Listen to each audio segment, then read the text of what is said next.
this is Kerry from Your Level Best, and today I actually want to show you a great recipe for turkey.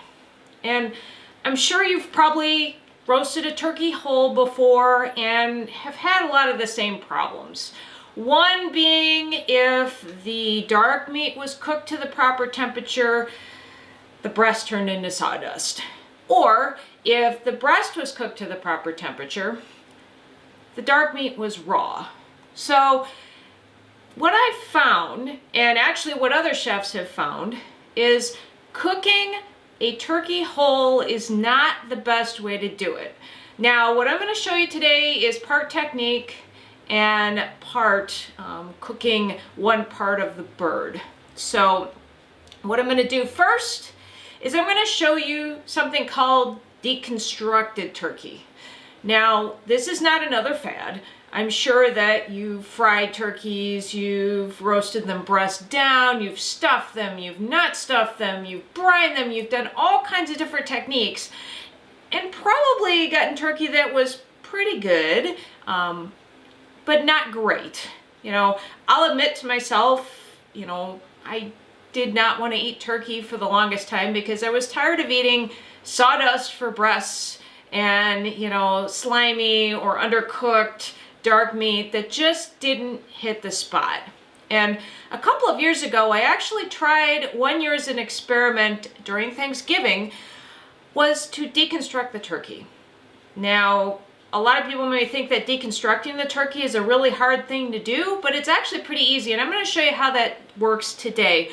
This technique was first developed by Julia Child. So this is a technique that's been around for a bit because she had this thought: if dark meat and light meat on a turkey don't cook the same way, why are we sticking a whole turkey into the oven and hoping that the results turn out perfectly? Well, you probably know they don't.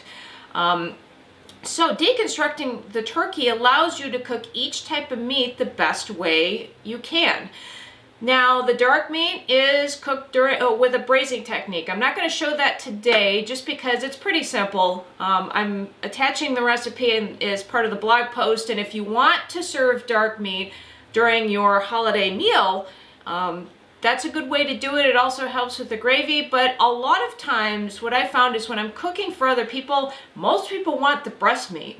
And, you know, they don't want the dark meat, and I'll be honest with you, I love dark meat, so I'm one of those folks that likes a good turkey thigh. I think it tastes great.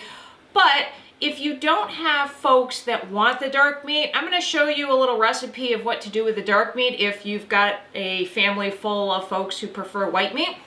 So I'll show you actually how to cook the white meat so it's absolutely juicy. And let me tell you, when I actually did this method with the white meat, holy cow. Typically when I cook, you know, a Thanksgiving dinner and, you know, I do turkey, a lot of times like, yeah, you know, that's good. Nobody really says anything. Well, when I used this method, my family was like, wow, what the heck did you do to this turkey? I didn't do anything that was exceedingly hard or special. It was just a different way of doing it. So I'll show that to you today. And you can even do this with just a bone-in breast section. You can just skip most of the cutting except for the backbone because you'll need it to sit flush in the pan. But what I'm going to do first is I'm going to show you how to deconstruct a whole turkey. Now I have a whole turkey here. And then I'm going to zoom in close up so you can see exactly what I'm doing in order to take the dark meat sections from the white meat section and also take out the backbone. And really, it's only 4 cuts. So if you think this is going to take you all day, don't worry about it. It won't take you very long. And also, you can use whatever turkey you can get your hands on. This happens to be a frozen turkey. This is around 15 pounds. And make sure that when you thaw out your frozen turkey, thaw it out completely because it's really hard if your turkey is partially frozen. So this has been thawed. It took me about a week to get it completely thawed. I took out the timer, I took off the plastic pieces, and I took out the neck and the giblets and dried it thoroughly just so that, you know, when you're cutting it up, you're not going to get juice everywhere. I've got a large cutting board in front of me. I've got a chef's knife. I have a pair of kitchen shears, and I have gloves. The gloves are optional, but I like to use them just because I still wash my hands before and after, but it's easier to wash my hands when I don't have all the chicken guts all over my hands. So let me go ahead and get started. I swear this is very easy. So we'll start with deconstructing the turkey. So let me get you a closer look. Okay folks, now I've got a close-up of the leg. We're actually going to take off the legs first. It's the easiest thing to do. So I have this breast side up, and I've got the leg so you can see it in front of you. So what we're going to do first is we're going to cut this skin right here, just the skin, so that we can see the joint. So I've got a very sharp knife. I actually sharpened this beforehand, so make sure that your knife is sharp. So I'm going to go ahead and just cut the skin. So you'll notice, just takes a second.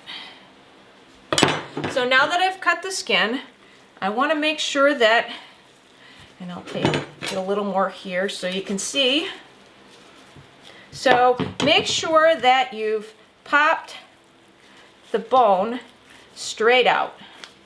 So it may take picking it up and popping the turkey bone out. And just to make sure,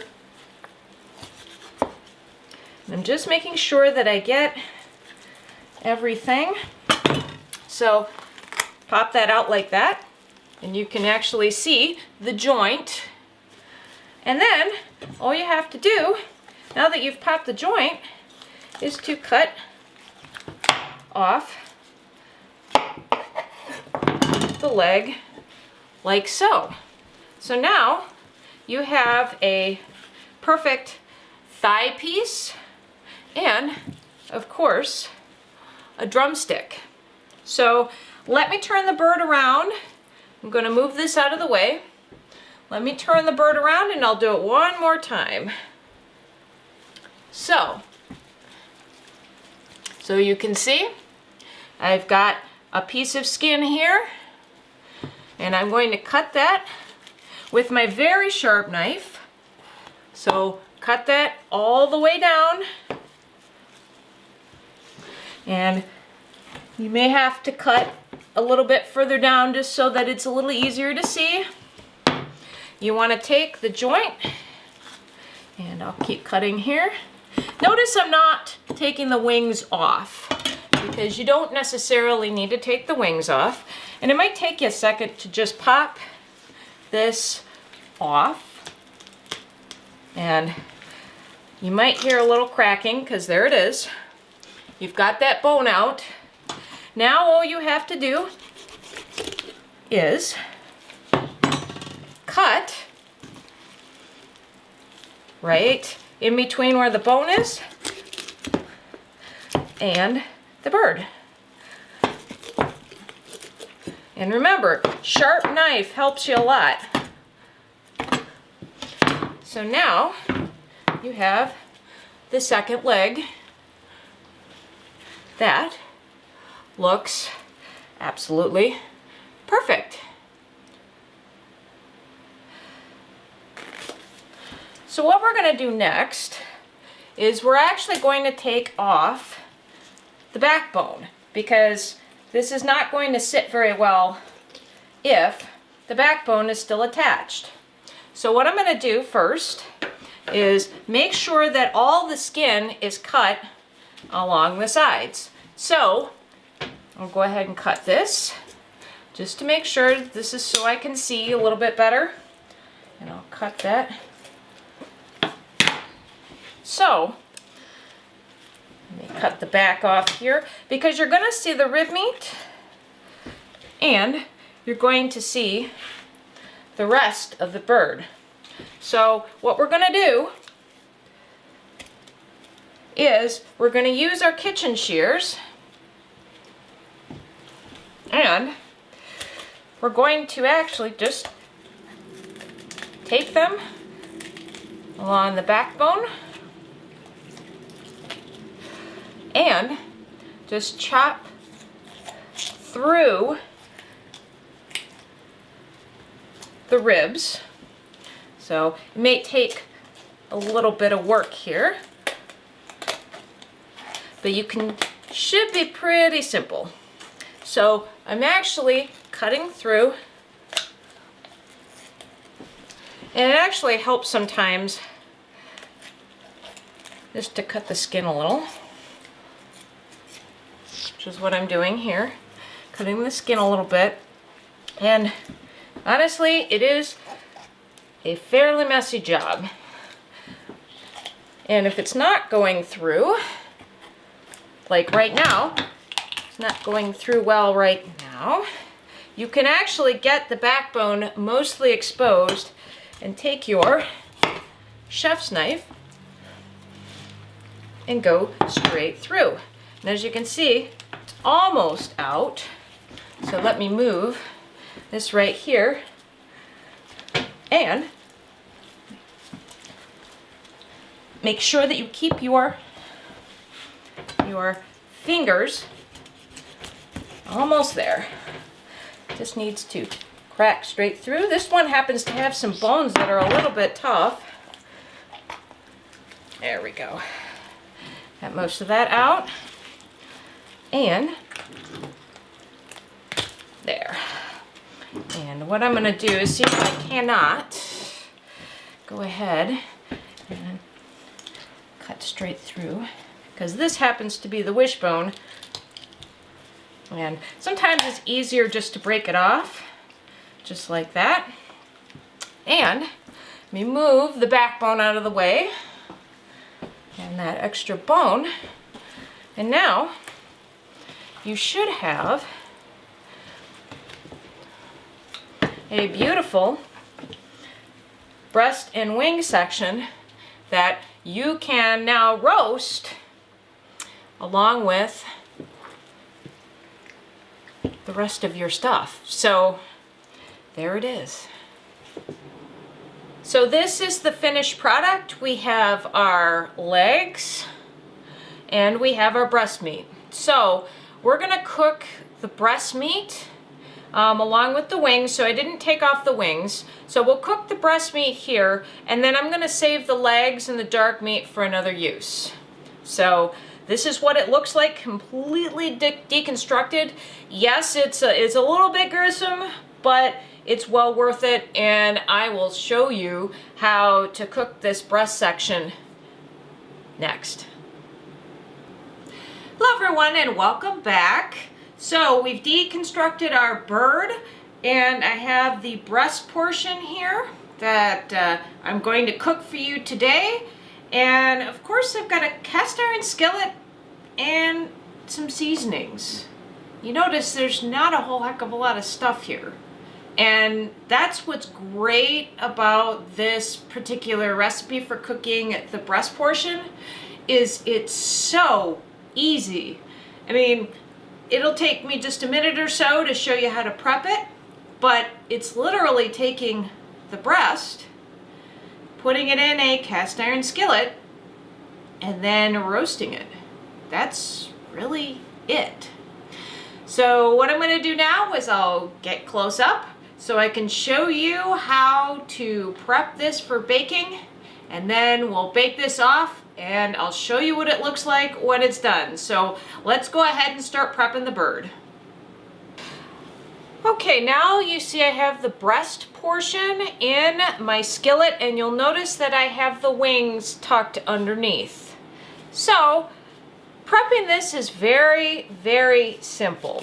So what I'm going to do is I'm going to loosen the skin underneath the breast, and I'll just take my fingers and go ahead and loosen this up a little bit, and try not to poke through the skin.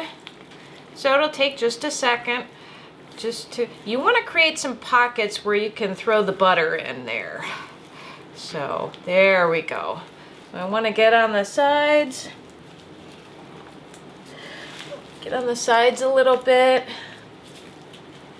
Want to make sure that you're not popping into the, because sometimes it's a little bit more difficult. Like right now, the breast meat is a little bit, a little bit clingy to the breast meat. So I'm just gonna take my time and start separating the meat a little bit.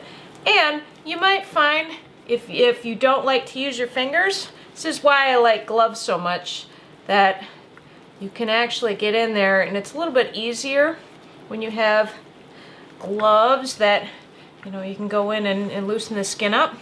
But if you don't like that, you can also use a wooden spoon. That works well. But I like to be gentle and get in there as far as I can and really loosen that skin up. And you know, it may tear a little bit, that's okay. It is not a major disaster if that happens. But you want to get enough pockets so that you can put in your butter. So now that I've done that, I'm going to go ahead and take my butter. Now I only have 1 tablespoon of butter, and I did that on purpose because I did not want to add too many extra calories to this dish. I know in some dishes they like to use a lot more butter, but I'm finding that it's not necessary, and you want to make sure your butter's softened before you go ahead and do this. So I'll rub a little bit on the skin here so you can see it. And there we go. Rub it on the skin, and again, this is where it's very helpful to wear gloves so that you can actually get your hands dirty. Now, all I'm going to do is now this is the best way to do it. If you have herbs and spices that you want to use, make sure that you put them in separate bowls like I have here. It makes it a little bit easier when you want to put this in, then you're not touching bottles and bags and things. So what I'm going to do is just rub this in under the skin. So I'm using a little bit of thyme and garlic just because I wanted to keep this simple. And a lot of times you don't need to do complex seasonings. You can just keep it nice and flavorful. And you notice I'm not salting the bird here. And that's because this is a supermarket turkey. And a supermarket turkey a lot of times already is brined, so you don't want to, especially if you're on a low sodium diet, you definitely don't want to add extra salt if there's already plenty of salt in the bird. So let me get the bird seated nice and securely in the pan. So what I'm going to do now is I'm going to take my gloves off, and I'm going to bake this in a hot oven for 30 minutes, and that's 425 I have my oven preheated to for 30 minutes. And then I'm going to turn the heat down to 375 and then cook this for another hour until the breast temperature is 160 degrees. And what I will do after I take it out of the oven, make sure that you rest your bird before you cut into it, because if you wait, looks like you can do about 15 minutes or so. You want the juices to redistribute in the bird before you actually cut into it. So if you cut into it before it's allowed to rest, you lose all those juices and it's not a very juicy bird. So I'm going to pop this in the oven, and then I will show you what it looks like when it's done. Hello everyone. I baked this for actually a little over an hour and a half. It took a little more time to get the temperature up to where I wanted. However, oh my gosh, this came out so beautifully. I'll give you a close-up of what this looks like because it is juicy. It is, you can see with the close-up of the tip of the knife that, you know, you can see the juice coming out of it. It's so wonderful. It's juicy and it just looks so good. And what we're gonna do is we're gonna eat this for dinner tonight along with some Brussels sprouts and some sweet potatoes. That gets your A and your C, a very healthy and tasty and traditional meal. So I hope you give this a try. check out the blog post for all of the measurements and the details about the recipe. And of course, tell your friends to watch this so they can do this and serve turkey that's wonderful and flavorful, and you won't let your families down and yourselves. So please subscribe to our channel, check out our new videos as we post them each week, and I'll see you next time.